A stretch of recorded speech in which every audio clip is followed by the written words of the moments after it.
Hi everyone, Ilumiknight here with my first narrated Age of Empires 2 game. This one was a standard game played against the hardest computer. The resources were on standard, which is the same as low, visibility was normal, the map was Green Arabia, and civs were on random. I got the Spanish and he got the Goths. For those of you who don't know, Green Arabia is the green version of Arabia. It doesn't have the puddles in the trees that make walling and chopping wood very difficult. It's got, different textures and stuff.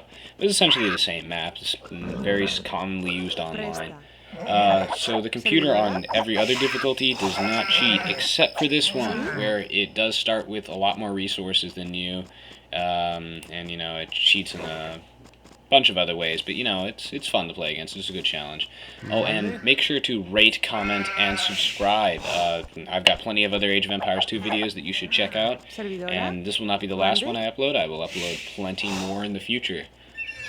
So make sure you post a comment below, tell me what you think. I'll be uploading other skirmish matches and online matches too. I'll make it like a habit to narrate my videos in the future. As you can see, after the second boar, I start putting up my farms, which is generally a good idea. And I noticed I was pretty low on wood, so I sent a bunch of extra lumberjacks over there.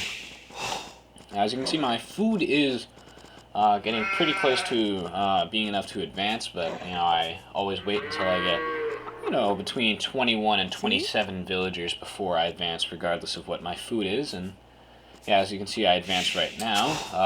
Something is also seriously wrong when the guy you're playing against gets a 10-minute castle age. I've seen the hardest AI get 8-minute castle ages, and well, it totally actually is possible. Well, without cheating, it's kind of a retarded idea. So as you can see, I'm also going for my deer too. And I've got a stone mine up in the Dark Age. I know some of you might think that's a really stupid idea, but, for this particular strategy of getting a castle the moment you get the castle age, that's always a good idea. The reason why I'm focusing so heavily on stone at this point in the game is because I want to get a castle when I advance. This AI will do a number on you if you do not have proper defenses or an army quickly. In general, it attacks around between 16-20 minutes in game time. That's if it's not playing like a retard.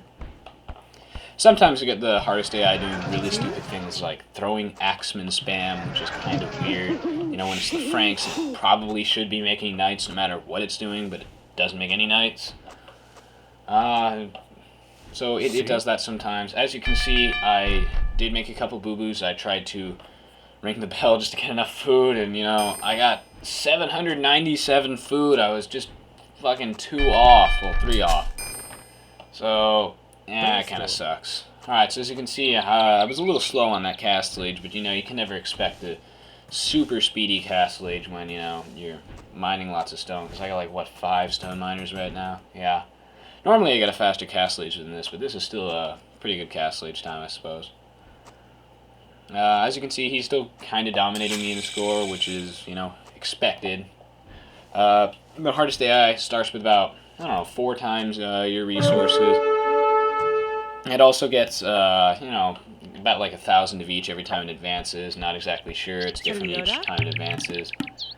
As you can see, 18 minutes in, start getting my castle up, which will be my prime defense. Castles are really, really good way to prevent the CPU just running you over, because you can actually get away with sort of booming, as long as you have a castle to sort of survive the blunt of his assault. Of course, once the computer player hits the Imperial Age, well, your castle will not help you very much. So as you can see, I start to get up extra town centers in the castle age. Always a good thing, no matter what strategy you're doing. The moment you hit castle age, start building extra town centers. As you can see, he starts to send his cavalry archers with me, which the AI in this game, no matter what difficulty you're playing it on, it just loves cavalry archers. That's pretty silly like that. So he's got quite a few cavalry archers on me, but it's not really a big issue. I just put a couple villagers in my town center, snipe them off while my castle takes care of the rest. I'm plopping down a bunch of extra town centers. So it's really not that big of a deal if you get a castle up early. And, if you can't get a castle up early, your town center will in general be able to take care of most of these guys. So, again, no matter what strategy you're doing, you always want to put down multiple town centers. It is extremely helpful. You know, you can get villagers out better, protects your villagers. You know, if you lose your first town center, it's not game over. And you'd be surprised that even when it looks like you're about to lose, you can really pull a massive comeback as long as you've still got villagers left. So as you can see, I'm just pumping out farmers and lumberjacks and gold miners and attacked by a wolf. But yeah, if you also notice that I put my town centers generally next to wood, if possible, and if there are minerals close to wood, well, that's a win-win. As you can see, you know, one of my town centers is next to a gold deposit and next to forests. Also, I'm using my castle to make conquistadors because I'm the Spanish. It's my unique unit, and in general, your unique units are usually some of the stronger units that you get. However, I would recommend against making unique units the main bulk of your army, just because you can only make them at castles, unless you're the Aztec or Mayans. But you can only make them at and Goths too. So in general, you can only make your unique unit at castles. So you won't be dishing out an army fast enough if you're only relying on castles for military. But yeah, I am making some conquistadors. The reason I decided to do that is because my opponent is the Goths. So when I think Goths, I think infantry as my first thing. You know, Goths are really good at more than just infantry. But, you know, it's always good to prepare for the obvious, which is, you know, Huskarl spam or something along those lines. Huskarls are actually really good at absorbing range damage from pretty much anything. Even conquistadors and hand cannoneers, they can soak up damage pretty well. The only downside is they're actually pretty expensive for the Goths, but expensive for the Goths is still cheaper than infantry for a normal city. It might look like my economy is total shit right now, but that's because I'm making villagers non-stop at each castle, you know. I mean, at each town center, sorry. As you can see, because he knew that he was going to fail his attack, he goes for Imperial Age, and, you know, he gets a pretty quick time. 27 minutes is pretty fast. Standard online, you know, is usually a 30-minute Imperial Age on no rush and etc. So I start to get wheelbarrow. Wheelbarrow is a very, very important technology. It makes your economy really all the more better. It is extremely helpful. I would recommend getting it. One other technology that really helps you early on if you're struggling is get double bit axe when you're advancing to Castle Age or something, or even early if you got it. Double bit axe is really useful. So during this match, I'm actually not using any pauses either. If you see like thousands of houses spawn up out of nowhere, that's because I'm using hotkeys, you know, like shift and etc. This is on view lock, fog of war, and no, I'm not cheating. Just a heads up. My opponent is cheating. I'm not cheating. So as you can see, I got wheelbarrow researched right now. Still making villagers. Getting handcart now, which is also extremely helpful. The Vikings get a really, really nice economy, and you can really feel the difference when you're playing as Vikings because they get wheelbarrow and handcart free. So by the time they hit Castle Age, well, they're just getting tons and tons of resources really quickly. So I have been making a few cuts, as you can tell, and he's starting to send spearmen at me, which I always thought was kind of funny. He's like, well, I don't know what he's doing, and I've got about 8 to 10 conquistadors about now. I would normally show more of the battle, but I decided to, you know, show it from view lock so you guys know what I was looking at. I realized that I was under attack, so I decided to start getting my defensive technologies up, like Town Watch, my leather arch armor, heavy plow. You know, I want to make sure I'm ready for war. As you can see, he's got trebuchets on me, which are a huge pain in the ass. He just upgraded his spearman to pike me. So he's going pretty strange with the Goths, because he is using units that do work with the Goths. The Goths get a hell of a lot of variety of units.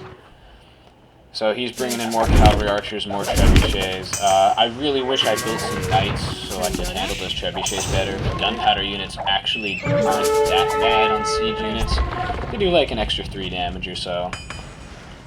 As you can see, I'm starting up my stables, getting my stable upgrades. I know a lot of Spanish players I see online. They really tend to forget that the conquistador is, you know, on a horse, so it benefits from stable upgrades. Bloodlines gives an extra 20 health, and husbandry gives an extra 10 or so % speed, or whatever that is. As you can see, I'm just steamrolling him right now. He was definitely not ready for those conquistadors. As you can see, though, he has changed his unit mix to attempt to stop my conquistadors by building, you know, pikemen, etc. But what he really should have done was gone for Huskarls or something along those lines in the first place. But, you know, whatever. This is a silly strategy that the AI does where it likes to go, you know, cavalry archers and stuff, which cavalry archers can be really good, but they're just really expensive. So it can be really taxing on your economy. Normally the computer player will like to jack all the relics on the map as soon as it can, but this time I managed to get away with getting the relics myself. As you can see, I'm repairing the castle, which is usually a good thing to do when you got 2 villagers on it. Usually it's a better idea to put more than 2 villagers in your castle to repair it faster, but I wasn't really in danger of losing it. So, as you can see, I've moved into his base, and I'm harassing his villagers. I'm keeping them off his gold mine. The trick when playing against someone is what you want them to do is you want them to keep their town bell ringed. Ringing your town bell is insanely risky and should be avoided, because while your villagers are inside your town center, they're not gathering resources. And one of the main differences between a good player and a newer player is understanding the drawbacks of ringing your town bell. Sure, you might be shooting some enemy units, but is it really worth it, you know? Like, you're not gaining any resources, and that will ultimately spell the end for you. So, as you can see, I am making knights conquistadors now, getting fletching to upgrade my castles, and I'm just steamrolling him. Sure, I am losing a lot of guys, but the point is I'm trying to keep his town center garrisoned so that he'll starve to death. Because even though, you know, he starts with extra resources and gets it when he advances, you know, once it hits the Imperial Age, it's pretty much fair game. And my economy kind of has outdone his. Generally, a good rule of thumb is to make, depending on your strategy, and, you know, if you're playing casually, somewhere between 50 and 100 villagers. Obviously, if you're playing online, you want more, but, you know, if you're just playing casually or with friends or something, but if you're making less than 50 villagers, you're definitely doing something wrong. I don't think there's ever a reason that you should have less than 50 villagers. So if you're struggling between, you know, fighting the moderate computer and stuff, just make more villagers. What do you want to do? I mean, I can't give you a really set number, because it's entirely situational with the whole villager thing. What you want to do is you want to make villagers until all your resources are pretty stable. You want a stable economy. If you're wondering why resources, you know, jump up a little bit and jump down, is I use the market a lot to sell and trade resources just so I can get elite conquistador and stuff. I have been sort of fox guarding his gold mines, as you can see here. You know, he's going for units that don't cost gold now, but it's pretty much too late. The match is definitely over by this point. So, how you should beat the hardest computer, or just computer players in general, is build up a good defense. If you are not confident in your skills on getting to the castle age, build watchtowers. You know, treat it as kind of a tower defense, you know, sort of thing. Is put some watchtowers near your town center, so every time, you know, the computer player on pretty much any difficulty sends stuff to your base, you know, put a couple of villagers in your town center, and you'll just be able to pick them off. Walling will also help you on any difficulty. You know, if you're not confident in your abilities, build a good defense. That is how you beat the computer. He's got to build a good defense. And really, building a good defense can make the difference online, too. I mean, if you're playing against a player who's faster than you, you know, stall him with walls for a little bit. But you can't let, you know, you building like 30 layers of walls distract you from actually getting prepared for the attack, because building 30 layers of walls is not going to save you. The point of walls is to provide a warning for the upcoming attack, not to prevent it entirely. So as you can see, the match is pretty much over right now. Yep, and there he goes resigning.